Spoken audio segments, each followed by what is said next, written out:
Okay, here we go. Nice and quiet. Sound speeds, camera rolling. Holding for sound. Last looks. Calling for last looks. And set, and action. I need to swap batteries. You know, making movies is hard. Making movies is hard. Welcome to Making Movies is Hard, the podcast about the everyday struggles of being an independent filmmaker. I'm Liz Manischel. And I am Ulrich Brissell. This week we have director Matt Eskandari on the show to talk about directing his latest film, Hard Kill, starring Bruce Willis, Jesse Metcalfe, and Lala Kent. Go shoot your movie. Like, don't wait for permission to be a filmmaker. This is Matt's sixth feature and third starring Bruce Willis. He gives us a lot of insight and intel on what it takes to direct genre films. But before we get to Matt... Listen to me. Television is not the truth. We'll tell you anything you want to hear. We lie like hell. What's the haps, Ulrich? So this week on Network, we have an article that really makes me a happy person. This is from Deadline, and it's really funny because it's like an article that has a bunch of shit in it. It's like, oh, Emmy stuff, and Steve Martin clearing out his awards or whatever. And I skipped all that down to the bottom, and there's this update about the Oscars and how there's so few movies in the Oscar screening room right now for the Academy. So, like, I guess they watch a bunch of movies to decide which movies is this even to be in consideration for the Oscars? Is it that? Or is it gosh, like... I have no idea. Yeah, You have no idea? I don't know how it all sounds works. like it's like the pre-phase. It's like we're going to watch a bunch of movies and then we're going to decide which ones are going to be up for consideration. And then they send the screeners out from there. So it's like the first step, I think. And there's like 63 titles available, but then the writers said that they reached out to a bunch of Academy members, and some are saying there's only 37 options on there. And I guess that's got to be like way less than normal. It's probably more like a couple hundred, I'd imagine, in a regular year, maybe even more. But the fun thing about this is that previous guests of the show, Brett and Drew Pierce, their movie The Wretched is like getting attention, and it was like mentioned in the article, like, oh, The Wretched is like this horror movie that would never be on here, but is here now, and people are watching it. I'm like, oh man, that's awesome. So I wonder what this means for those guys and for me for The Wretched. I think it's pretty cool. Maybe it's just cool, but I don't know. Maybe we'll see some more indie movies, being considered for Oscars this year. I don't know. We talked about this before, and you're negative, Liz. Yeah. Has your mind changed? No. About this? I'm No? just laughing because it's like the same narrative of Ulrich being happy and Liz being sad. No, I'm just like, oh, they'll find a way. They'll find a way to screw us over. They'll they'll open up the restrictions for 1 year and they'll say, oh, no, we just mean budgets over $50 million or in consideration. So I just have this feeling. Over 50 million? No way. That's stupid. Okay, that's ridiculous. That's stupid. But I do think something's going to happen. You think something bad's Yes, going to of happen, course. where they're going to like prevent us from having access. Prevent the somehow. Wretched from being in consideration. For it's like someone that we know who's like within our network to get something very wonderful in their lives happening. Yeah, I'm very negative about this. Yeah, I don't know. I think it's going to happen. I think these movies are going to get more attention. I think we're going to see some titles on there that we wouldn't have normally seen. I don't know, like if it'll be like Invisible Man is going to get a lot more love or whatever, because that came out earlier this year and is actually a very good movie. I saw it last week, and that normally probably wouldn't get any kind of love, but maybe it will now because there's just so fewer options to choose from. It'd be great if more genre films got serious consideration this year. Absolutely. That would be the coolest thing. Like, I mean, obviously the coolest thing would be if like micro budget features got attention. But like the second coolest thing would be if like straight comedies, horror films, sci-fi, action films, if they all actually got consideration. Yeah. So your movie Speed of Life came out this year, didn't it? In 2020? Yes. So there's a chance that Speed of Life is in this list of 63 films, right? No, there's like no, because I could think of why is The Wretched have a chance and you don't have a chance? I'm just curious. Like, well, okay, I haven't read the qualifications for this year, but my assumptions are that A, we didn't do any sort of print advertising campaign, so that usually is a qualifier. Oh, yeah. We didn't do any theatrical. We did one theatrical engagement, and that was in San Francisco. So we didn't do LA and New York, and we didn't capture any press attention from major outlets. So for me, it's like, in what world? In the crazy bizarre didn't you get world. like an article in Variety or something like that? It was in something that we know of. I think it was deadline, and it was before the film came out. There you go. Deadline. That's a real coverage. Come on now. And it was. You always sell yourself short. Well, thank you, Liz. but it wasn't. I didn't arrange it. Someone from our cast or crew leaked it, and that was like the most wonderful, horrible thing. Why was it horrible? Because the agents were like, "Why did you use that image? We didn't approve that image." And I'm like, "I didn't submit this. No one approved anything. It just went out." And I contacted the writer, and I was like, "We'd love to update you," and she never responded. And Any press is good press. Come on. yeah, now. yeah.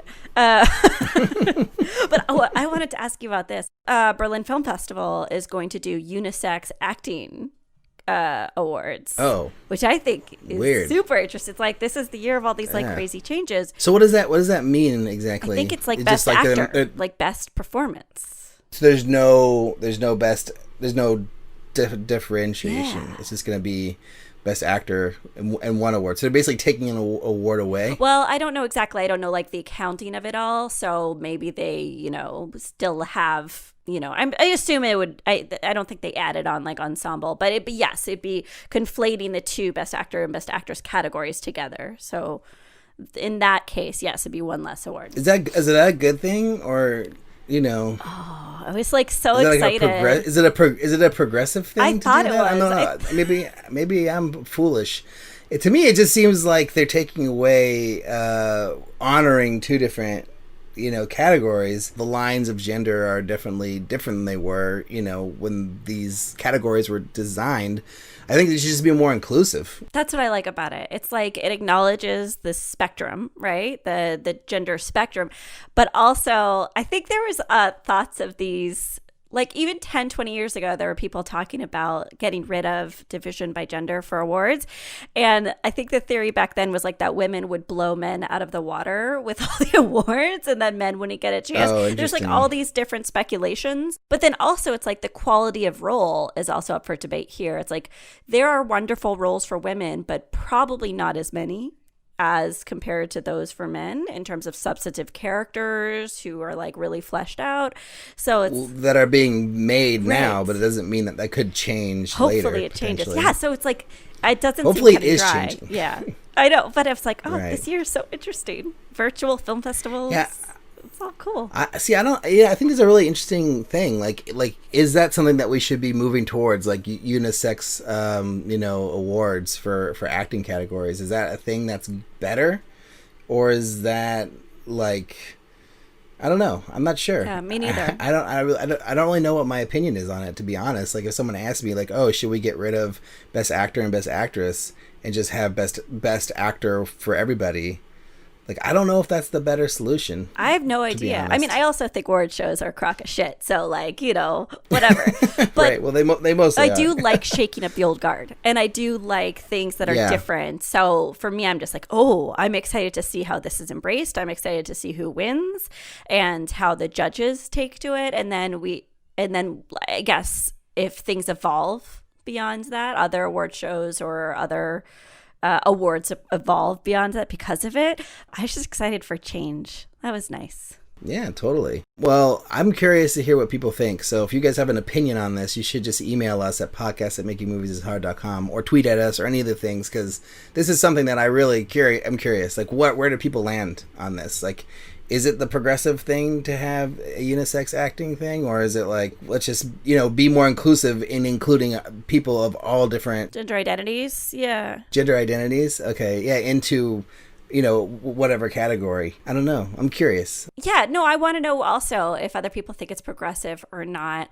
And then also back to your original article that I completely took us away from. It's like, is the future a positive one? Like last week, our player of the week question was like, how do you think the pandemic is going to change the film industry? And we had like two really optimistic responses. I know, yeah. Right. So it's like maybe people are just feeling excited for these opportunities, and maybe again Liz is just wearing her sad pants, so we'll find out. Right. Yeah, totally. So Liz, Yeah, you've got mail. My breath catches in my chest until I hear three little words. You got mail. we've got mail. So this week it's just another iTunes review because You know, we get a lot of emails from people, but they're not really questions. They're more like, please, can I be on your show? Please, can I be on your show? Please, can I be on your show? Wait, can I please be on your show? Like, that's every email or correspondence we get. So to be fair, a lot of times we do say yes.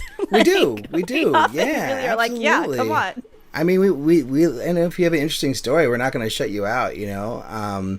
But yeah, we have been getting a lot of iTunes reviews lately, so it's been fun to read these. But Liz, do you want to do the honors? Again, this is not a stranger, but this is Stephanie Davis, been on the show. lovely human, who's titled their review "Realistic Movie Making Advice," 5 stars. So Stephanie says, I've been listening since the beginning, and the show gets better and better. Timothy and Ulrich had their chemistry and flow that worked for the show as their skills evolved toward making their first gesture films. I think that was a typo for feature, but maybe not. Maybe it's if gesture films is a thing. Yeah. Is it? Okay, but she says a gesture film. I mean, now I'm like, this is a whole show. It's like, what is it? Yeah, is the gesture like your calling card? Okay. First films. Congrats, Ulrich. Now with Liz, the show is leveling up with tools for filmmakers' belts. The guests all bring something new to think about, and there's something for everyone. Highly recommend. Well, Stephanie, you are a fabulous human, so thank you for that lovely review. Yes, thanks, Stephanie. And yeah, she's been always very active in Twitter and stuff like that and responding to things over the years, so I appreciate the love there too, Stephanie. Means a lot. So, if you want to be like Stephanie Davis, you can send us a question, comment, or suggestion to podcast@makingmoviesishard.com. Or if you like the show, you can leave us a review on iTunes or any of the places you can leave reviews for podcasts. We also have a Patreon page, so if you really love the show and you want to support us, go over to www.patreon.com/mmihpodcast. Give us $1, $5. We still have more pins, right, Liz? Yeah, we got some pins. Actually, just barely. Just the last exclusive. Okay. Very few left. We'll get them before they run out, guys. And then, Liz, you want to talk about the other really exciting thing? Yeah. If you want to head over to our Instagram page, you can click the link in our bio. And we have a brand new YouTube page because we hit our minimal target of getting 100 subscribers. So now we're like a real YouTube show. So yeah, join us, watch the video content, see what we look like, see what our guests look like. Lots of things to look at, and join us and leave comments and subscribe. I really do like seeing our guests. You know, I was watching some of the Eugene Kotlyrenko episode from last week. Yeah, it's just fun to see like him expressing himself and just like, you know, talking and being engaged with what he's saying. And I don't know, just I think it adds a whole nother level to the show. Also makes people more human, right? It's like, I think people can be very intimidating as a voice. Like, I sometimes am like, I don't want to upset them, don't want to say the wrong thing. But then when you see their face, I think we've said this before, it's like, oh, you're just another human who makes movies. I like seeing your face, human. Yeah, let's see more of your faces, humans. But Liz, do you want to do the honors? Yeah, we're here to talk about another fabulous short film. So here's Get Shorty. So you make movies, huh? I produce feature motion pictures. I got an idea for a movie. This week, we have indie writer-director Kylie Eaton to talk about her brand new proof of concept superhero short film, Kinetic. And here is Kylie. Hi, I'm Kylie Eaton. I'm the director and screenwriter of Kinetic. I chose to make a short film because I wanted it to act as a proof of concept. I have a feature-length script of Kinetic that I wrote and that placed as a finalist in the 2019 Screencraft Sci-Fi and Fantasy competition. And I couldn't go out and make the entire feature on my own, but what I did want to do was be able to give people a sense of the world, the characters, the conflict within the story, as well as a taste of the superhero nature of the film. And a proof of concept that's 5 minutes long was really attainable for me to be able to go out and make on my own as an indie short. And so that's, I think the beauty of shorts is they can serve as a proof of concept for a feature. They can also sort of showcase your skills as a director and act as a proof of concept for your overall career. And so in that way, I think they're really versatile. The story of Kinetic was something that was really important for me to tell because when conceiving of and writing the feature script, I really wanted to take a look at the superhero genre from this lens of a daughter dealing with her absentee mother and dealing with this replacement mother figure of her aunt, who's a very imperfect and flawed person, but who's doing her best, just like everyone else. And the central character of Jess Like I said, she's a teenage girl. She lives in a home that's filled with crime, generational trauma, absent parents. And, you know, I think that I wanted to take a realistic look at what would happen if a young girl in that situation all of a sudden had telekinetic powers. You know, what would she do with those powers? How would she develop her own moral compass? And so there's just a preview, a little snippet of that in the proof of concept, but I you know, obviously expand on that in the feature, but I still wanted that to be at the central core of the proof of concept of the short film, because that is really the main question of the overall story itself, is how do we sort of form our own moral compass as we're becoming adults and separating from our parents? How do we see the world, and how do we see right and wrong? In terms of funding, Kinetic is entirely self-funded. I was able to put together, you know, an indie production on the fly. I had a lot of people donate their time, equipment, volunteer, all of that to help Kinetic come to life. You know, and I think that's the great thing about indie film and building a community, is you're able to have each other's backs and help each other out on projects. For this particular project, since I'm based in LA and we were shooting in Indiana, a few of my key crew members came out with me, but most of the crew I sourced from Indiana. And luckily I was introduced to a producer, Dakota Taylor, who helped us crew up and found a lot of film students that he's friends with or recent graduates who came out and helped us create this film. I try not to go into any of my projects with expectations, because that's just not how the universe works, you know? We never know what's gonna come out of something. So going into Kinetic, the real expectations I had were to create something that felt authentic to the feature script and also felt authentic to my style, my tone, and my themes as a director. And I'm really happy with how it turned out. I think it's very representative of all of those things. You know, I was super excited to get accepted into Indie Shorts 2020 for our festival premiere. We actually shot this film while I was in Indiana last year for Indie Shorts 2019 with another short film of mine. That was just the perfect place to premiere. We were in the Indiana Spotlight program, and it was obviously all online and virtual this year, and that was a great experience. And we just premiered on Film Shortage, and I'm just really excited with all the feedback, and I think it's a great introduction for people that are interested in reading the script.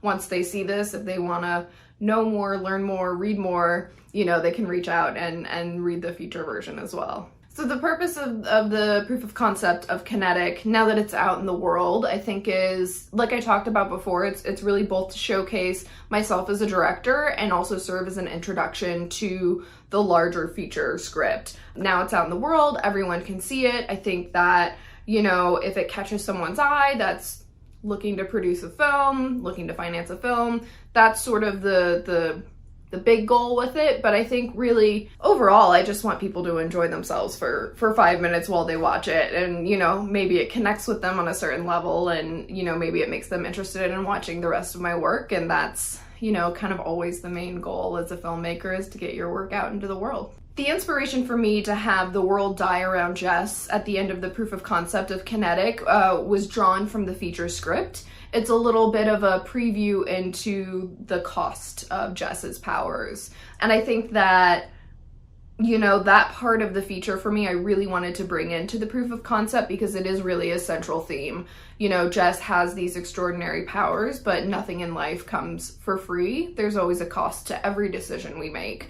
And that's something that, you know, I wanted to look at this 14-year-old coming to terms with these powers, but also learning that there are consequences. That's been something that I always connect to when I see that in a superhero film, you know, when they recognize that, yes, they might save the day, but also they create destruction along the way, and sort of having to weigh, is the destruction worth getting what I want? And I think it's fun to look at it through a superhero lens, but it's also something that we all deal with in our normal lives, and especially as we're coming of age and really learning that our actions have consequences. I think it's a really strong moment in our lives, and one that I wanted to explore in this way. You know, the destruction of nature in the feature script is also a little nod to climate change and how our actions have consequences not just in our own lives and the lives of people around us, but worldwide and literally to the world. So it kind of has a dual meaning, and I think that it's a visual way to sort of hint at that theme that really plays out in a larger way in the feature script. Thanks so much for having me on to discuss Kinetic. You can find Kinetic online at Film Shortage, and you can find me at KylieEatonFilm.com. Thanks. So Liz, that's one hell of a short film. I mean, especially on like what seemingly is no budget. It's like, wow, really did a pretty good job. That's got to have a budget, that film. I mean, she said like it's like basically scrapped it together. So, do not trust. You don't trust? You think it was $100,000 budget? Gazillions of dollars. It looked that good. It really, I mean, the visual effects were incredibly impressive. It's really great. It's super polished. Yeah. What else do you have to say about this short? I think the performances were really good. And if I'm looking, because I got the stills for the short before I was able to watch the actual, thing. And I think I saw a trailer that was like 30 seconds long or something. So it's kind of really hard to tell, like, oh, is this actually going to be a good story? Is there actually going to be good performances behind it? Or is it just going to be beautiful looking and just sort of like doing kind of a Clark Kent, in Kansas sort of thing, but, with a woman instead of a guy, right? And it's much more than that. It's got a really great story. The performances were super awesome. I think the aunt and the lead character both were great. I really liked the VFX because I feel like in some ways, some of them were really simple and like they didn't really do all that much, but it really sold it in the moment, especially with the thing where she's like closing the safe or opening the safe or whatever. It's just like nice little things that are just done well and obviously didn't cost anything. It was just like sound design and cinematography. And then the ones that they did spend money on were really, really good. And then overall, I love the tone and I love the style. It just had a really, like you basically have my money for this movie.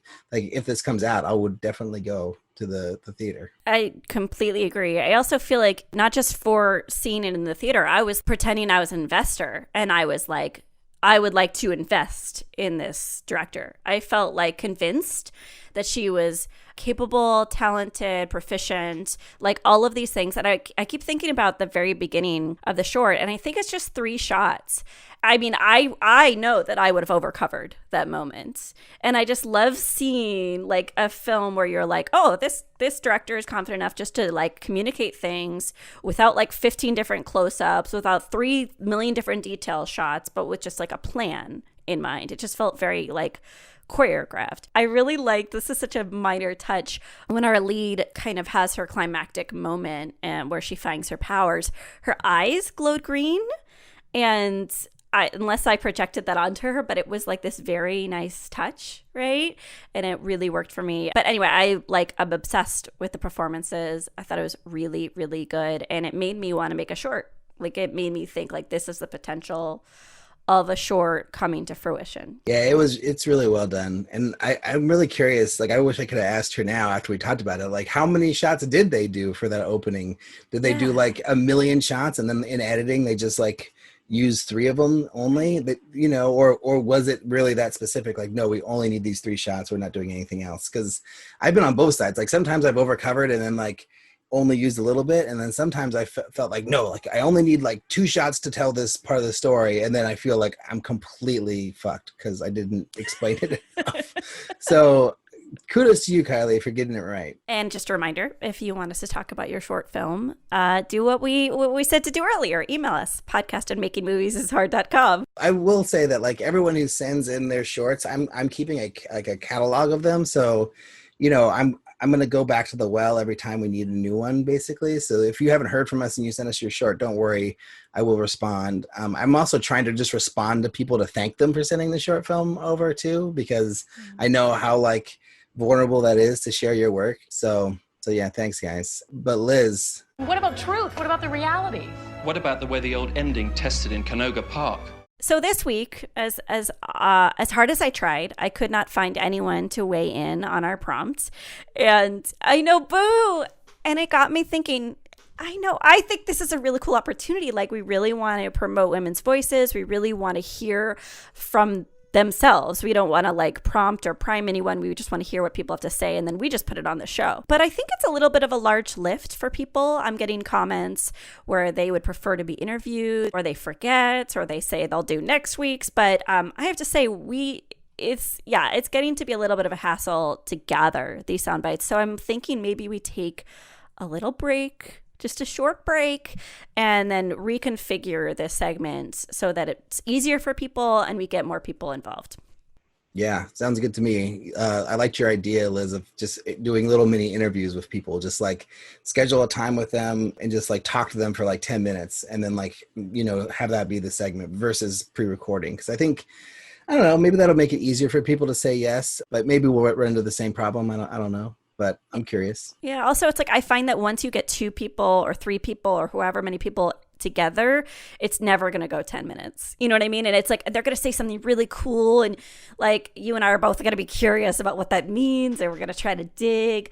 But we have to have discipline. We have to be like really strict and be like, no. Okay. I'm sure there's like lots of great things here, but we have to stop right now. Yeah. No, that's put a clock, put a timer, Since we have this time, I did want to ask you a question. I was on a filmmaking panel yesterday, the Filmmaker Fiesta run by Nicole de Mency. Yeah. Oh my gosh, Nicole, I'm so sorry that said your name wrong. But yeah, she had a great group of filmmakers, kind of from all different backgrounds. Debbie Brubaker, who I don't know if you know who Debbie Brubaker is, but she's like a kind of legendary Bay Area producer who's done like millions of movies and works on everything big. And she's just like this really wonderful, amazing person who like, she's so sweet. She'll give her time to anybody. Like 10 years ago, she met with me for coffee and she didn't even know me at all. Like, I think maybe I had a really loose recommendation to her, or maybe I cold called her. I can't remember, but she went and we had bagels and she answered all my questions, and she's really fantastic. And so she was on the panel and she had a lot of great things to say. But the question that I want to ask you was that this came up in the conversation was like short films. They're like, oh yeah, we're going to put it on YouTube. And then I think it was actually Nicole was like, no, don't just put it on YouTube. You could do much better than that. Like you could find like some place where they'll, it's paid, or you can get some sort of deal. Like your short film's good. Like don't just put it on YouTube. But to me, that's the point of a short, is to put it on YouTube or Vimeo, is so people can see it easily.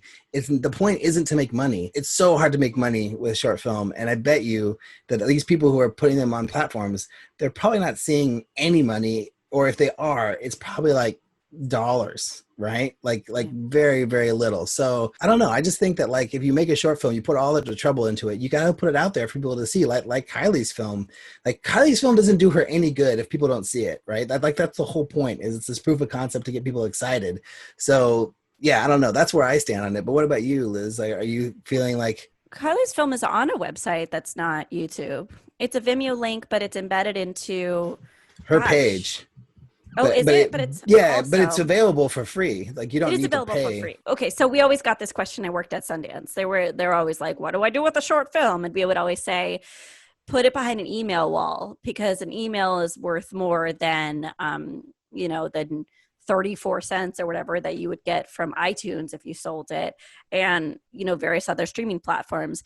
But I think yes, if you don't get any sort of distribution where it would be like from HBO or Netflix and it's like hundreds of thousands of dollars for your short film, then it is about expanding your audience. And most people don't want to put their email addresses in order to watch a short, and don't want to pay to watch a short. And it's unfortunate. And I'd love to live in a world where like filmmakers could all take a stand and be like, no, you don't get to watch any of our content unless you pay us what we deserve. But that's not the world we live in. We have to compete against free content. So I'm with you, Alric. I really think you have to do what expands your network the most. And unless you're really getting money, like real money from someone who licenses the film, then not like a non-exclusive, whatever, putting on this platform thing.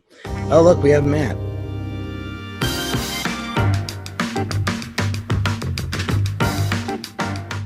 All right, well, we're here with Matt Eskandari from Hard Kill. Welcome to the show, Matt. Thank you. It's a pleasure. Thanks for having me on. Yeah, so here's the first rapid fire set of questions. I'll go first. So how many days did you shoot Hard Kill? Hard Kill was shot in 10 days. What was your budget, or what are you allowed to say what your budget is? It's hard. I don't really even know the honest budget. I think it was around 7 million, but then you take, a few million away for Bruce's salary, and that's all you have left. I knew it. I knew it. Let's called it. Yeah. How long did you work on the film from inception to being released? It was a pretty quick prep period too. We started prepping it in December, and the script had been in development for years though. It's one of those things that, the production company and the writers had been working on for a long time. And the script was completely different. I stepped in, I gave it a read, and I was like, oh, this is a cool script. We could totally shoot this. Obviously the Donovan Chalmers character was already cast as Bruce. And then it became okay, how do you shoot this in very specific restrictions of budget and time? And so we had to do a massive rewrite to get it to the place where we needed it to be able to shoot the film. So that all happened between, I think, December and the end of last December. And then right when we went into January, I flew out to Cincinnati, just started hard prepping it. We found the warehouse. And then, it was a good 5-6 weeks of prep, and then we were shooting. Wait, just to clarify, that rewriting process, was that a month or a year? The part that I was involved in was a month, but they had been rewriting for a long time. It was funny. We got on the phone with the writers, and we were like, you guys have a week to rewrite this entire thing to make it shootable. Otherwise, we're not making your movie. And they freaked out. Oh, we put some fire under them. We're like, we can't shoot your movie unless you rewrite it with these, these elements. Bruce has got to be in like this many pages. It was a totally different script. It was more of a AI. It was about this AI who would unleash this program on these guys. It was a totally different script, but it had the elements there. It was about a father and a daughter. It was a smash and grab sort of triple frontier kind of movie. So it was always sort of like the basics were there. It's just we were trying to figure out how to make it shootable in 10 days. How big was the crew? Crew was a decent size. I'd say there was probably like 40 people on set. Yeah, especially for the action stuff. There was a lot of choreography and whatnot involved. So that was the more complicated aspect. And then out of all your projects, how difficult was this one? Well, this wasn't the most difficult film that I've shot, only because, I've done like 12 Feet Deep was really challenging. We were shooting in the water for a long period of time. So that was, I think, had its own challenges. And I think that's still to this day a more challenging shoot, because being in the water is just so slow, and it's harder to get things done. So I always think that that's always been my most difficult film. But, this one had its own challenges. I think this one, the tricky part was being able to execute all this action within the restrictions that we had, right? I mean, being able to, cram everything into as much time that we had, and knowing that, I couldn't cut any of it out. I mean, the studio expects this many action scenes, this many shootouts, this many gunfights. So we need to all kind of make it all come together. And I definitely don't think I would have been able to do this movie had I not had the experience that I had. I mean, if this had been my first movie, it would have been completely screwed. It would have been a disaster. But I would just went into it having already directed 2 more films in the last kind of like year and a half, that I was confident. I was like, oh, we can make this work. Like, it's not a big deal. So yeah, there's going to be more complex fighting and action and choreography and stunt work. But other than that, we've done this before and we'll make it work. Can you talk a little bit about how you got attached? I mean, it sounds like you already had at least one cast attachment before you were brought on. Was the whole cast gathered before you were brought on, or what was the timeline of bringing? Kind of, yeah. The timeline was, so I just directed a couple films for Lionsgate / EFO, and they had another film that they were already sort of in, like I said, they'd been in development on it for a year, and they already had some casts attached. I think Natalie Eva Marie, the WWE star, was already attached to play a role. I believe Jesse was already attached too. So Jesse, her, and Bruce were the main cast, and then the rest sort of just kind of came together like as I was jumping on board. Yeah, so it was all sort of, when I came on, a lot of the pieces of the puzzle had already been kind of put in place, and they just wanted me to kind of come in and put my stamp on it and execute it and just make it work. You know what I mean? So you didn't get cast approval. I mean, is that not on? It depends on the studio or the production company. Like in the film before this that I do with them, there was a little bit more time, so I was able to like work with them. Okay, what about this person? What about this person? We went back and forth, and we were able to pick and choose. Like on this film, there was one role, the character of Fox, who's played by Texas. And I'd worked with Texas on another movie like a year ago, and I was like, oh, I know the perfect guy to play this. And they knew him too, so I was like, let's just cast Texas. So they cast him right away.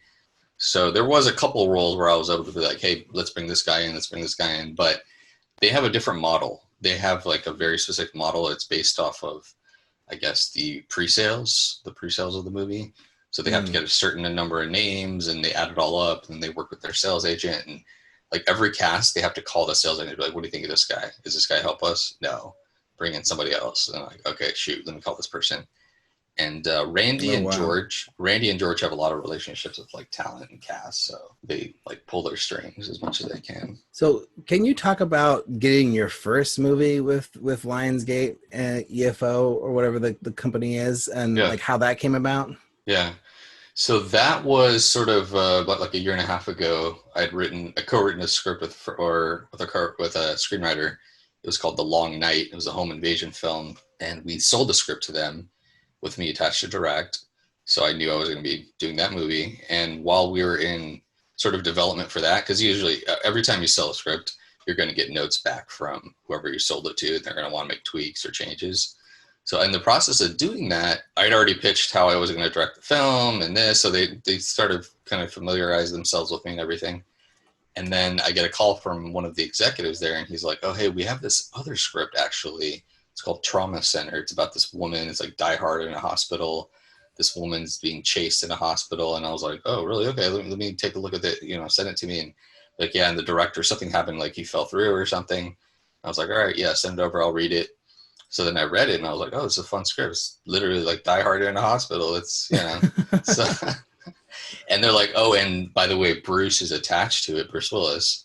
And we're thinking about attaching him to your script too, and doing the same kind of thing. So this is like a test. And I'm like, oh, okay, yeah, let's do it, man. Let's, because they want to see how we get along, and, if I'm able to make that film. And that sort of just, and it kind of came together, and we shot that in Puerto Rico. Spent like another 5 weeks in Puerto Rico prepping, and that one was shot in 12 days. So wow. 2 extra days on that. Luxurious. But, yeah, luxury. So we had, but it all came together, and then that was a good opportunity to actually work with Bruce. I'm so glad I did, because once I worked with him on that script, I didn't have a lot of input on, just because it had already been put together and it was like ready to shoot.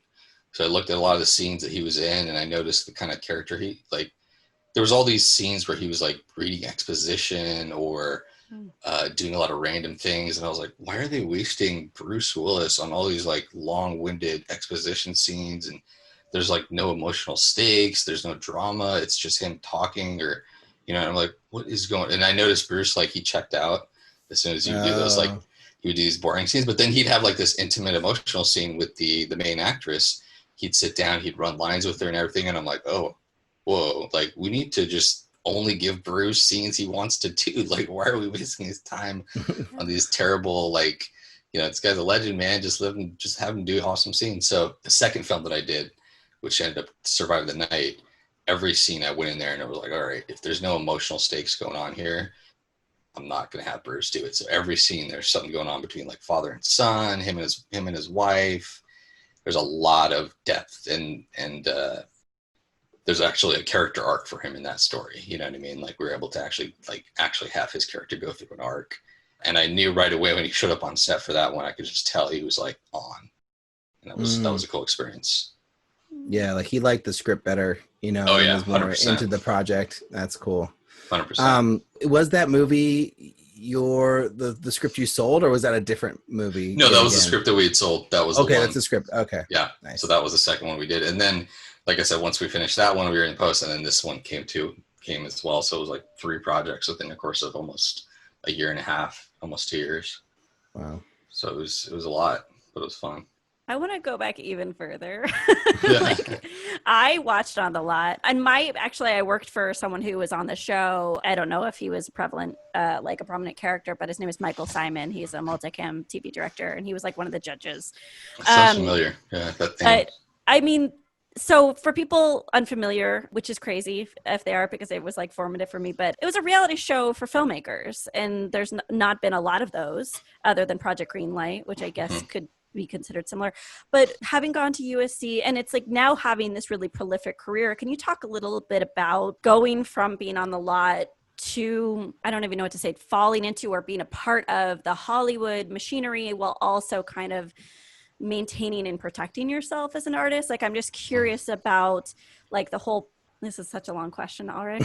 Awesome. I'm just curious about like, your process and your evolution as an artist. Yeah, no, it's been definitely, there's no overnight success in any career. So it's been a long journey. I mean, like On the Lot was more than 10 years ago, I believe, right? It was like 2000. It was a while back, yeah. It was a while ago, yeah. So that was a cool little adventure, that was like right after film school. I got to be on this reality show. I didn't make it very far. I was only on the first couple episodes and then I got kicked off. But it was a fun adventure. It was good to like meet the other filmmakers and kind of see them. And actually, one of the filmmakers on that show just recently messaged me on Facebook and was like, "Hey man, how's it going?" He's doing well too. He's like, he lives in England and he does like films and stuff. So I was like, "Hey man, how you been?" So it's been cool to see the other filmmakers that you were kind of with in that period and seeing them grow and develop themselves as artists. That was right after film school, but then I did my first feature, which was a project called Victim. It's like this psychological thriller. It got released by IFC. That opened a few doors, and then I got a project off the ground, which ended up being like a nightmare, which was this film called The Gauntlet that we shot in China. And wow. It had, I still have flashbacks to that movie, but the two great things about it was I got to work with Bai Ling and Dustin Nguyen, amazing actors. Those two are just phenomenal. Like, I just recently been messaging with Dustin, just catching up and stuff, but I love that guy. But so we caught up and everything. But so we shot that movie in China, typical of like, young filmmakers. We went into that very kind of wide-eyed and naive. We kind of chewed off more than we could handle. And the film like went over budget and we couldn't finish it. And we were stuck in post. And I think we were in post for like 3 years. So I didn't direct anything for that 3-year period because I was trying to get this film done. And there was a lot of like crap going on with that. And I had this idea like, oh, once the movie's done, I'll just get like a ton of offers for other films, right? I mean, it's like, this is like the biggest film I've done, it's gonna be so good. And then as I started editing the film, like, oh man, this film makes no sense. It's like, shit, like how am I gonna, so then it all came together. We did reshoots. When it finally came out, actually I got into Screamfest. It premiered at Screamfest. It got picked up by, ironically, Lionsgate. They retitled it to Game of Assassins, and then it came out. And then it didn't really open many doors at all. It was just sort of just like sitting on the shelf. So I was like, oh man. And I had wasted so much time just hoping that this film would do something that in the meantime, I didn't have any scripts. I wasn't doing anything. So there was just like long period of inactivity where I was just like really frustrated. And I almost thought about quitting. Honestly, I was just like, maybe this is a sign, like the directing thing is not for me. It's just like too much. And I actually thought about like, doing something else. But then I was like, no, man, we're going to figure something out. So I had a couple scripts that I was trying to, sell, bigger budget movies, like action movies and thrillers and stuff. And I couldn't get any of those scripts sold. You know what I mean? I didn't really have good reps. So it was tough. And then finally I was like, you know what, I'm just going to write a script that I know that I can shoot it literally in my backyard with two awesome, because I know a lot of actors. I'll just cast 2 actor friends, do it in my backyard. And I started thinking, okay, what about like a movie about 2 girls trapped in a pool? That's so easy. It's like literally like 2 people in a pool. I'll just go in the pool with 2 people and shoot it for, however long, get it done. So I got the script done. And meanwhile, I sent the script to my manager, and he sent it out to a couple production companies. And ironically, like literally I was prepping the movie to shoot it like with some random actor friends. And I get a call from my manager like, oh, this company called Mar Vista wants to, give you $500,000 to do it. And, a lot of creative freedom and everything. And I was like, all right, I guess that's better than doing it for $200 in my backyard. I guess that works. Wow, man. Yeah. So then I was like, all right, that makes sense. So then I went back into it, and I think we had 15 days on that one. So it was still tight too. That was a tight film too. Luxurious. I know. I don't think 12 and 10. Yeah, seriously. So that opened up a lot of doors. Once that film came out, I think that's still my best film. I like that film a lot. It's my favorite. But so that film opened up a lot of doors, you know, got me a lot of meetings. Once it did come out, I think the trailer did like 50 million views. Oh, wow. Nice. Yeah, Man. so it blew up. Yeah, and it was great. And then that sort of led to these action thriller Bruce films that I've been, the last 3 that I've done was definitely kind of came from that. Can you talk about that moment, that period where you know, were in the zone where you felt like you wanted to quit and that you were like ready to give up, and like what were you doing in that period? Like were you like going on meetings and getting rejected, or were you like writing? Like just talk about that for a bit. Yeah, no, it was weird because, you know, I had a kind of strange careers. Like right out of film school, I had an agent. I went to Screen Fest. I won an award, like that award up there. So like, and before I'd even directed a real feature, I was going to all these meetings for like big budget movies, for open directing assignments. I was like, oh man, I was only like 24 at the time. So I was like, oh man, this is insane. Like I'm going to like these meetings for these like big budget movies, and I didn't get any of them, but I was like, wow, this is going to be like a fun, long adventure. And then to go from that to, you know, 5-6 years later, stuck in post on a film, and then realizing that, you know, it's not going anywhere was sort of like soul crushing, because you're just like, oh, how did I go from that to now I'm, you know, stuck on post on a film that I can't get done. And at that point I didn't have any reps, so I wasn't going on any meetings at all. So it was just like me hustling, emailing people, you know, querying, you know, managers and agents, and not getting a lot of responses. So it was definitely... So after 2 features you had no reps? No, I didn't have any reps after that. Yeah, because I went through this, like it took a while to get those movies going, and at the time I was like, when I dropped my rep, I was like, oh, I can find some better reps. It's cool. Like I don't need these guys. Like I can get somebody better. So I sort of went into it very arrogant, and I was like, no, I'll just find somebody else. But it's not easy to just like, find reps. You know what I mean? You got to find people that like you fit into your style and know what you do. So it was definitely a low period for sure. Like I was like struggling financially, you know, and obviously after almost, you know, 7-8 years out of film school, like my parents were like, oh, so what are you doing now, man? Like you haven't made a movie in like a year. Like I thought you were like graduating like filmmaking. And I'm like, yeah, I'm working on it. And they're like, well, what the hell are you gonna do? You know what I mean? Like, have you thought about going back to grad school, getting a degree in like medicine or something? And I'm like, no. So because I come from an Iranian American background, and it's very like stringent education.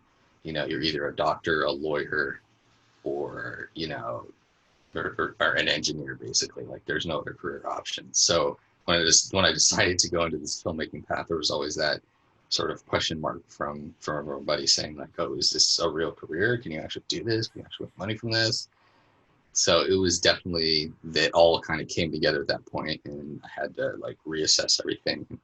And I think a lot of it just came down to, I was able to kind of recapture the passion for the craft. That was really what it came down to. It just kind of was like, okay, why did I get into this? You know what I mean? Like I love working with actors. I love telling stories. Let me just tell a simple story. And then that's how really 12 Feet Deep came to be. It was because I was like, there's no action in this really. It's just 2 people. It's a relationship between 2 sisters. And so it was like forcing myself to really kind of get to the nitty gritty of why I became a filmmaker. And that really was actually a good transition period, because it forced me to really question everything and come to some stronger perspectives.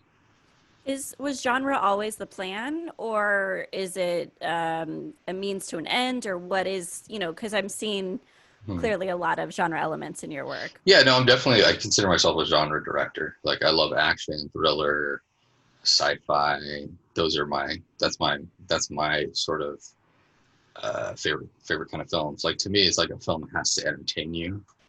And so I always go into it thinking like, okay, what is this film? Like, how is this going to be on a visceral level? Like, is this going to scare an audience? Is this going to keep them on the edge of their seat? Are we going to wow them? So genre has always been definitely an important aspect. I mean, I used to do a lot more horror, but now it's more kind of made its way into the kind of action, thriller, and all my favorite directors, they're all mostly genre directors, like James Cameron and those guys. So it was always definitely an aspect of it. I mean, I actually want to jump ahead back to Hardkill, if that's all right, because what I'm kind of wrapping my mind around is you're a storyteller, you've been through the business for many years, and taking ownership over a project, but then being brought on when so many things are decided already for Hard Kill, and then just like how do you deal with that? How do you like bite your tongue? How do you like you know, convince yourself that like this is a job? Or I don't even know what's going through your mind, so I don't No, totally. No, it's that's an interesting thought.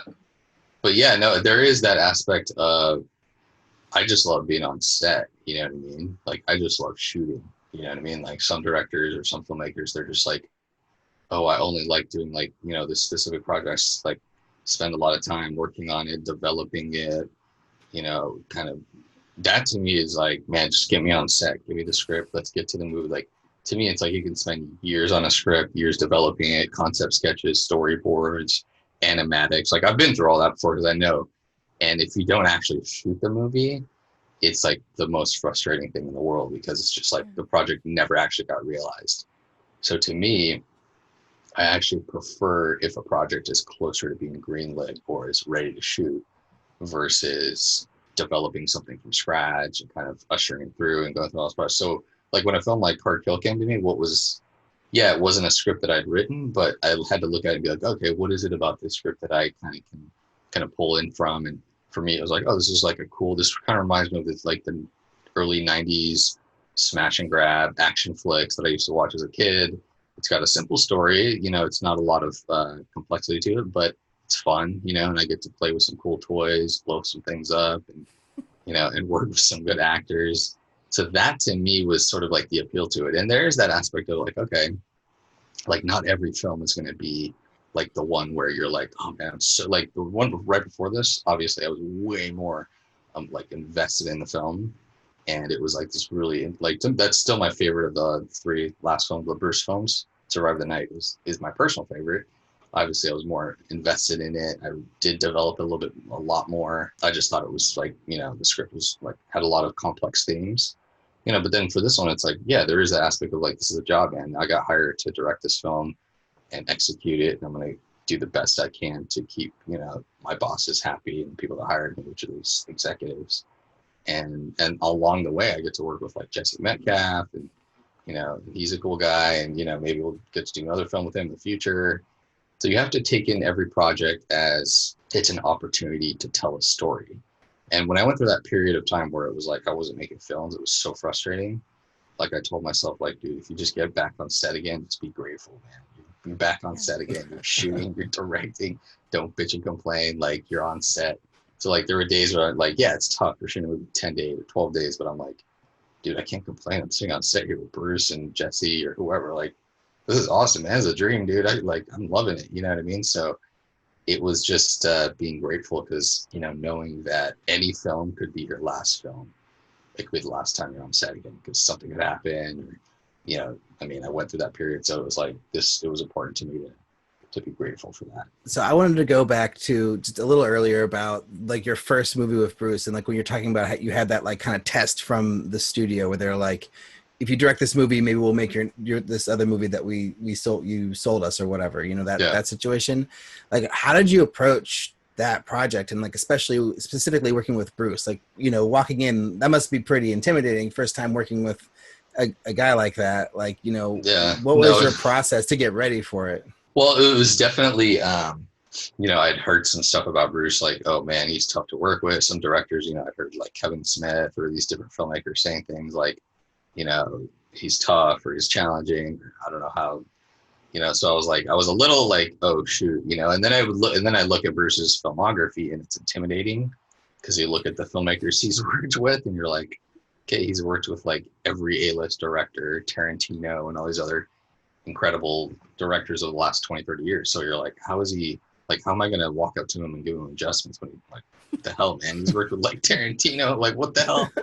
So I had to like not think about it and just start it. And then, but I did go back and watch, first thing I did was I went back and watched a lot of behind the scenes stuff from Bruce's movies, and especially M. Night. So I noticed like he'd worked with M. Night like a bunch of times, and I'm like, okay, what kind of relationship do they have if, you know, he's obviously, M. Night doesn't think he's an a-hole because they keep working together. So like, what's going on here? So I looked at like some of the behind the scenes stuff and then the interviews on like Unbreakable, and And it was interesting how Bruce, he was talking about how M. Night has a really strong vision, and you know how he's very deliberate about every choice, and the costume that Bruce was wearing and the color palette and this and Bruce was like really getting into the creative aspects. And I'm like, oh wow. So Bruce is this type of actor who wants a filmmaker to like really have a strong vision and walk him through it all and be very deliberate about all their choices and not be like wishy-washy or whatever. So I was like, okay, I got to go in with a really strong idea of how I want Bruce to be in this film and not go to him and be like, all right, what do you want to do, Bruce? You know what I mean? Like, so I did that. He would be like, okay, this kid doesn't know what the hell he's doing. So, you know, right from the beginning, I spent a lot of time, like I worked with the costume designer to sketch out designs of his costume and, you know, like deliberate color palette and then wrote like a biography for him, even though I don't know if he necessarily read it, but like, you know, I had it all like prepared for him. I talked to him and I met him actually the day before for fitting.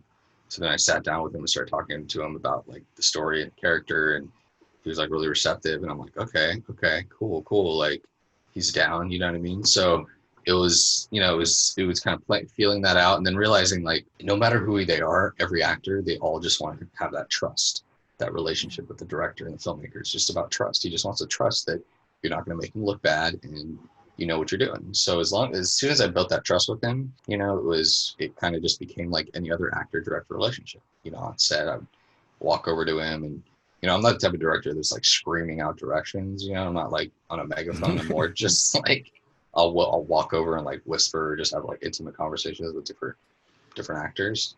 So like I just kept that with Bruce, you know, I'd walk over and just kind of talk him through stuff and, you know, okay, this is what's happening, or can you try it this way, or what if this happened? And he was really receptive. I mean, as long as it wasn't, I noticed like, you know, as long as I wasn't like, oh, just let's do another take, you know, just for fun, you know, like sometimes Bruce would be like, why?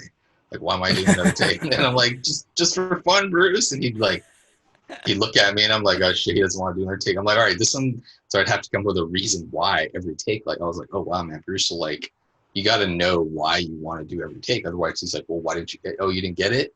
He'd be like, oh, you didn't get it? I'm like, I did, but let's just do another one just for shits and giggles. But he's like, God, like, you got to tell me what you want. So it's interesting to see how, from his experience, like that's just how he is. But, you know, it was a fun relationship, you know, getting to see him and working with him. I could see now why certain actors are movie stars. He just has like this presence on set, behind the camera, his eyes. There's just depth there. You know what I mean? Like, you could be shooting a scene with 5 other actors and the camera just like drifts to his face and he just has something going on there. And you're just like, what is Bruce doing? Like, it's just so easy for him. And even when he's not even trying that hard, you know what I mean? I'm just like, what the hell, man? Like, another thing that he does that I thought was interesting, and I could totally see this in other kind of A-list actors, is he makes a lot of like unpredictable acting choices. So you look at a page and, you know, you'd see a scene and there's a lot of boring or safe or cliche ways to play that. And a lot of times like the actor will just read the line or do the scene exactly as it is. But like Bruce will just like do random things. Sometimes like he'll walk into the room, pick up an object and like just sometimes it's like bizarre. And I'm like, what the hell was that, Bruce? And then other times he'll do things and like the best example I can think of is not on Hard Kill, but Survive the Night. There was this scene where there's no dialogue, but Bruce, his wife has just died and he's stumbling in the woods, kind of running away, and he falls against a tree and then he looks over and he says, you know, he sees like the bad guys in the house and then he kind of like gathers his resolve and then takes off, right? It was a pretty simple scene, right? I mean, you know, just, you know, gather your resolve, kind of get your strength back and leave. And that's how it was on the page. And I just told Bruce, I need to do this. And then right as I, you know, called action, he stumbles over, he bumps into the tree. He like starts whispering his wife's name. Like, he's just like, Rachel, Rachel. And then he gets up and he does this massive like predator scream. He's like, ah, like, and I was like, what the hell was that, Bruce? But there was all this like pain and anguish in his face. And I was like, that was interesting. Like, and then he falls back to his knees and then just like stays there. And I was like, the hell was that? And in the moment I was like, I don't know what the hell that was. That would never work. I was like, all right, Bruce, let's do another one where, you know, I got like a regular one. But then as soon as the editor saw it, he was like, dude, that was powerful, man. Like, what the hell was Bruce doing? And I was like, really? He's like, yeah, man, look at the footage again. And I looked at it in post and I was like, holy shit, that was genius, man. That was just like Bruce just doing something wild and different. But he just took that little scene, that little kind of 1-2 lines, and just did something interesting with it. So I noticed he does that a lot. Talking with the costume designer and doing the character bio and all that, is that something that you normally do? You do just for him? No, I mean, I get pretty involved in all that with all the different characters. Although over the years, I've noticed that I like giving actors more freedom to kind of come up with it, because I notice if you give the actors more ownership of the character, they feel more invested and the choices are coming from their own instincts. So a lot of times, like, I'll get into that conversation with them and kind of work with the costume designer rather than just being like, hey, this is your costume, this is what you're wearing. This is like, because then it just doesn't feel as organic. So I want the actors to come to me like, because I want them to know more about these characters than I do. Like, I want them to live and breathe these characters more than I do, and know them to tell me like, no, Matt, like, I don't think he would wear this, or I think he would wear it. And I'm like, that's interesting. Yeah, I can totally say it. I remember even Jesse, like, we were having conversations and I'm like, yeah, I want you to wear this and this. And we'd have his back and he's like, no, I think he's more blue collar. He'd wear this. I'm like, okay, I can see that. Okay. So I let them sort of kind of run with it, because then it gives them more attachment to the character. But with Bruce, it was just like a style change, right? Well, with Bruce, yeah, because there isn't a lot of like prep time with him. So it's a little different in that sense. It's like, okay, this is, I have to work with the costume designer before he shows up. And when he shows up, there'll be options for sure. Like, a lot of times we'll have like this huge display of stuff. And I'll be like, Bruce, what do you think of this or it? And he'll try something. I was like, no, I don't feel this. And then we'll give him something else. And there's certain colors he likes to wear. It's kind of interesting. Going back to something that you said earlier, you talked about how with Bruce, like, you couldn't just say like, let's do another one for fun, whatever, or like, oh, let's just do it again. Like, he needed a reason. Yeah. But in your process of directing, do you ever just do that? Like, because you, like, let's say you didn't get it or you didn't get what you wanted, but you know that giving a direction is not necessarily going to be helpful, that you just need to see it one more time just to see what the actors do differently. Do you ever do that, or do you always give direction? Sometimes I'll, even if I don't have it, I'll tell the actors like, oh, we got it. Right. We're good, guys. We're good.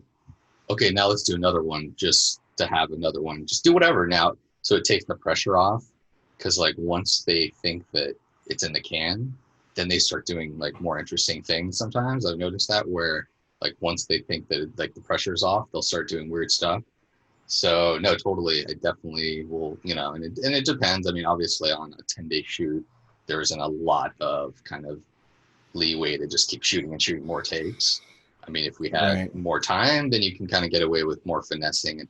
And that's the thing, is a lot of, like, a lot of people give like David Fincher shit for doing so many takes, but it really does become more layered the more takes that you do a lot of times, you know what I mean? I mean, little thing, it just all starts feeling more natural, and things just start stripping away, and, and a lot of times the actors will just start doing things that are more organic as the scene goes on and on.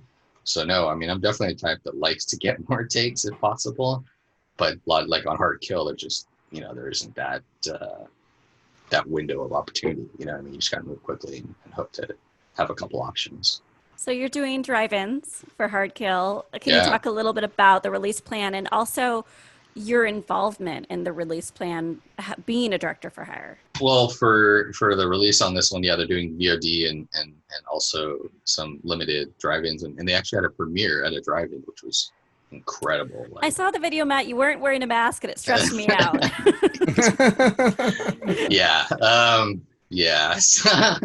But it was an incredible experience, though, to be like in it. I've never actually had a drive-in premiere before. I don't think I've actually been to a drive-in, to be honest. My entire filmmaking, like, why would I ever go to a drive-in? I just never had a chance. So to be in there and see the audience like actually watch a movie in the drive-in was a cool experience, because like you could totally see these type of films where just sort of like turn your brain off.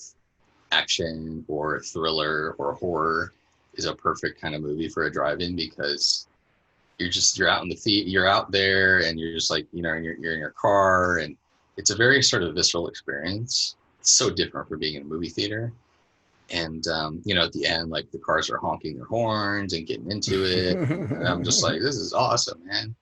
So it was a cool experience. So yeah, so So my involvement is basically just helping promote the film. So they reached out to me. Obviously, do interviews with filmmaking channels and podcasts and everything. And yeah, that's the extent of it. And obviously, kind of just doing my best to help market, promote the film, and get it out there as much as possible. And see how it lands. After doing these 3 action movies with Bruce Willis, like, do you have any idea like what your next thing is going to be? Do you see yourself just doing more movies like this with this studio or other studios, or do you have like another direction? Well, that's a good question. Well, I definitely am. I feel like I've completed the Eskandari Bruce trilogy for sure.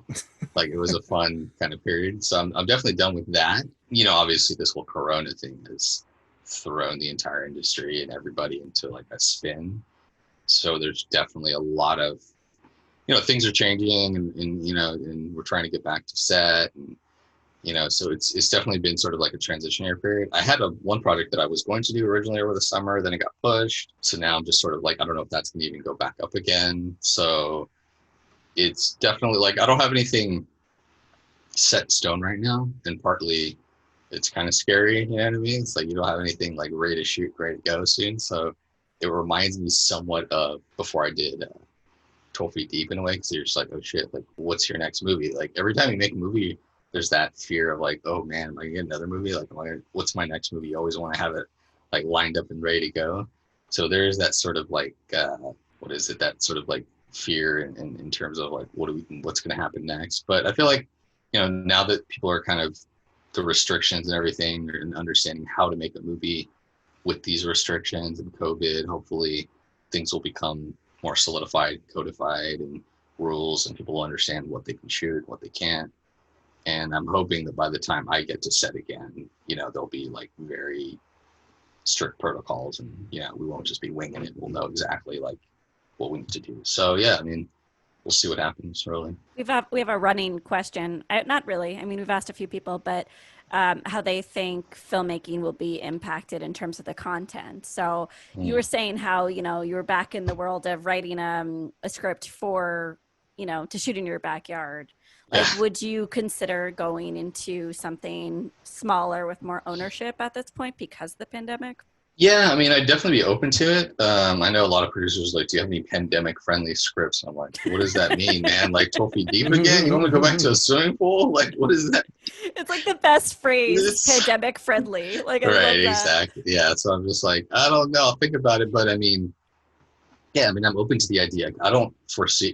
It's not like I was shooting movies with 200 extras anyways. You know what I mean? So like, I'm not too worried about, being forced to like change my style to kind of like adjust to this pandemic so much. I mean, yeah, there's going to be obviously things that are changing, but I feel like eventually it's more just the industry itself that's changing in terms of how content's being consumed and the theatrical experience and, releasing and distribution. A lot of that is changing more than anything, just like rapid fire, fast. And that's going to affect a lot of things. But like, once we figure out how we can shoot on set, I mean, I feel like we'll know, like, okay, as long as you're not shooting a scene with 400 extras, then, hopefully we can find solutions, creative solutions, CGI, and these things to be able to not limit ourselves creatively just because we are in a pandemic. You know what I mean? I'd love to be able to not say like, oh, we can't tell this story,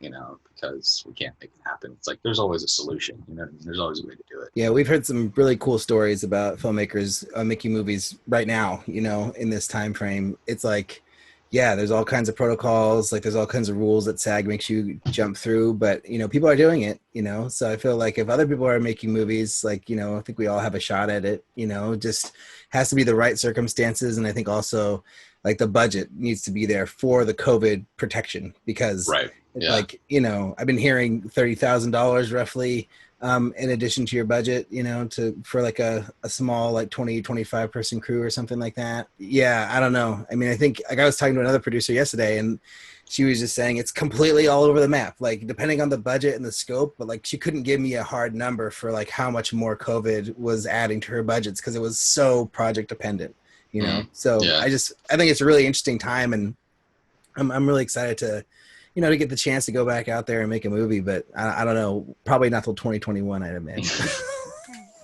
Yeah, it's definitely, I I don't know if I'll shoot another movie this year. I mean, I don't know. You know, I was supposed to, but everything got pushed. So now it just becomes, you know, we'll see what happens. Yeah, check in with your producers. Be like, hey, here's some new COVID guidelines. Hey, here's a new way that people are doing it. Here, this is a filmmaker who made this movie in Coachella or whatever. Like, you know, just like do the research and push them, because then maybe they'll decide to do it. You never know. I know, exactly. And that's true. I know this company, the company that I just did this film with, they tried to shoot another movie in Puerto Rico like a month ago. They got shut down because a couple people got COVID, and then they had to. And they spent weeks prepping. They went back there. They started prepping again. And they had to shut down. So I was like, it's like that. That sucks, dude. Yeah. So wow. We'll see what happens. Let's wrap things up with some of these longer view questions. Yeah. So Matt, what's the first film you ever made, and how do you feel about it now? This is the first film that I made, The Taking, the short film actually. It was that short horror thesis film I made at USC. And I'm really proud of that film. I mean, we shot that, while I was still in film school. It won a lot of awards, and it still holds up pretty good. Like I was watching it like a year ago again, and I was like, oh wow, this is like a cool little suspenseful horror film. So yeah, I'm still proud of it. What's the best filmmaking advice you ever received? That's a tricky one. So many. I feel like the best filmmaking advice is probably just go shoot your movie. Like, don't wait for permission to be a filmmaker. You know what I mean? Like, nobody needs to give you permission or give you an opportunity to create. Just shoot something. Just do it. Like, just the process itself will make you a better filmmaker. Do you have a goal? Like, whether it's awards or number of films, what are you shooting for? I don't know. Like, for me, it's just I want to be a director who has like a body of work and who's had a successful career. So whatever that define, like however that's defined, you know what I mean? It's just, I'd love to do a movie for like Marvel or like, I have dreams too, you know what I mean? I'd love to do like a James Bond movie or a Mission Impossible movie or something cool like that. But, it all just, you never know. I mean, it's just like, just being able to like shoot movies and tell stories and have a successful career as a director is, I think, the goal that I'm shooting for. If you could go back in time, what's one piece of advice you would give yourself? Don't give up. Just keep going. Just keep focused and stay focused and just be really persistent. And finally, is making movies hard? Yes, and that's a good thing because nothing that is worthwhile is easy. You know what I mean? Like if it was easy, it's boring. Like it's making films is a hard thing, and that's good because it really pushes you, changes you, and then makes you a better artist. So it's a good thing. Beautiful. So Matt, where can people find you if they want to watch Hard Kill or any of your other movies? Do you have a website? Is there a certain place they should go to find you? Yeah, no, all my films are pretty much all on iTunes, so they can check them out. 12 Feet Deep's there, Survive, Hard Kill. And obviously I have an Instagram. If somebody wants to follow me on Instagram, I post a lot of like behind the scenes things and clips and whatnot. And so yeah, if you guys want to follow me on Instagram, that'd be great. Awesome. Thanks for being on the show. Yeah, it was a pleasure. Thanks so much, man. Great conversation, guys. It was a lot of fun. Really appreciate it. It's great to chat. Thanks so much for listening, and thanks to Matt Eskandari for being on the show, and Judy Merrick from KWPR for setting up this interview. You can check out our website at makingmoviesishard.com, where you can find links to the things we talked about on this episode. If you want to get in contact with us, you can send an email to podcast@makingmoviesishard.com, or find us on Twitter, Facebook, and Instagram at MMIH Podcast. Also, YouTube. We're on YouTube, and we're also, I'm on Twitter, AlricB, and Instagram. Liz, where are you? I'm Liz Manischal Film on Instagram and Liz Manischal on Twitter. And if you dig the show, help us get the word out. Tell a friend, email somebody, say, hey, look, I saw this cool podcast. You could tweet about it too, but you could also leave us a review on iTunes or Stitcher, which would really help us spread the joy of filmmaking and independent filmmaking to the masses. Thanks to our producers, Greg Holdsman and Joshua Sterling Bragg, editor Colby Crow, and the whole Bloodstream Media team for making this episode possible. And we will see you guys next time. Oh yeah, we could say see you because camera. And I can point like this too, and people can see it. I'd be like, yeah, see you guys. Our 100 subscribers can see you. Yeah. Yes.